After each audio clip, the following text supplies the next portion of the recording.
রান্না বান্নার কথা আসলে আমার শাশুড়ি মার কথা চলে আসে। উনি একজন গুণী মানুষ ছিলেন। একাই সব রান্না 20-25 জনে করে নিতেন। যদিও ওনার আশেপাশে সহযোগী ছিল, রান্নাটা তিনি নিজেই করে নিতেন। খুব মজার মজার রান্না করতেন। বাড়ির বড় বউ হিসাবে আমি ওনার কাছ থেকে অনেক রান্নাই শিখে নিয়েছি। হ্যালো, আসসালামু আলাইকুম এভরিওয়ান, ওয়েলকাম জানাচ্ছি আমার কিচেনে।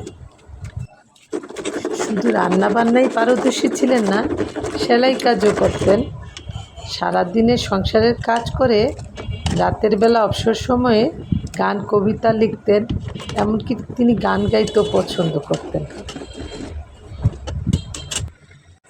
আর এত সুন্দর সুললিত কণ্ঠে কোরআন তিলাওয়াত করতেন, আসলে মুগ্ধ হয়ে যাওয়ার মতো। কিছুদিন আগেই উনি আমাদের ছেড়ে চলে গেছেন। আল্লাহ যেন ওনাকে জান্নাতুল ফেরদৌস দান করেন। সবাই দোয়া করবেন। কথা বলতে বলতে দেশি কই মাছ দিয়ে টসটসে লাল লাল টমেটো দিয়ে টকটা রান্না করে নিলাম। আর সাথে রসুন কুচি, কাঁচামরিচ আর অল্প একটু জলপাইও দিয়ে দিয়েছি। দেশি কই শিং মাছ দিয়ে যে কোনো তরকারি খেতে মজার হয়, টকও খেতে ভালো লাগে অনেক বেশি।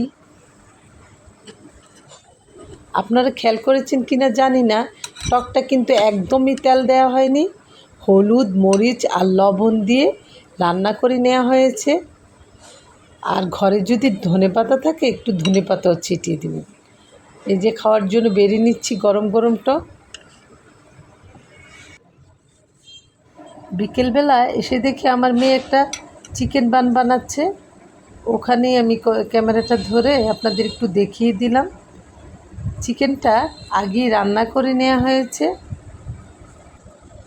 রুটির ডোটা দেখলাম ইস্ট, ডিম, তেল, লবণ, চিনি আর গরম দুধ দিয়ে একটু গুলিয়ে রেখে দিয়েছিল কয়েক ঘন্টা আগে।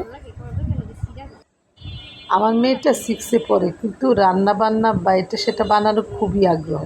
তবে একা তো বানানো যায় না, আমি দাঁড়িয়ে থাকতে হয়, তারপর বানিয়ে নেয়।